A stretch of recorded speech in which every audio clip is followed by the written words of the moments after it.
Last Sunday, I used the story of Father Emil Capon to illustrate the lesson from St. Paul in the second reading. I gave only a thumbnail sketch of his life. There's so much more to share.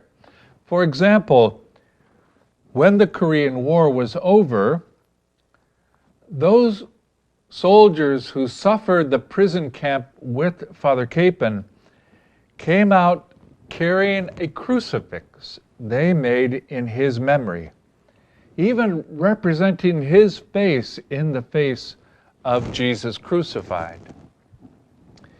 Maybe they were thinking that Father Capon's agonizing suffering and death resembled that of Christ, the passion of Christ. Or maybe they saw the likeness to Jesus in Father Emil's sacrifice of self for the benefit of others. Service and sacrifice. That is, I think, the heart, the sacred heart of the example and the teaching of Jesus. To live, to give life and joy to others, even at one's own expense. Jesus taught, as we heard in this gospel, if you would save your life, then lose it. Turn your focus from yourself to others. Don't feel sorry for yourself, but have compassion for the suffering of others. And in this gospel passage, Jesus compared the example of his life to a grain of wheat. Wheat shocked, threshed, and ground up to make flour, which when baked into bread becomes the very staff of life. If the grain of wheat could speak, it would repeat the words of Jesus from this gospel passage. Save me from this hour. It is for this purpose that I have come to this hour. It's my fulfillment and joy to live, to give.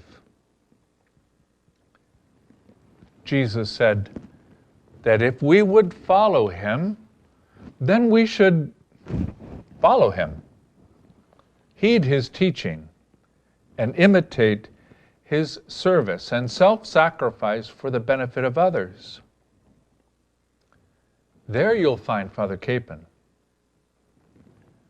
nursing the sick and the dying, foraging extra food for the hungry,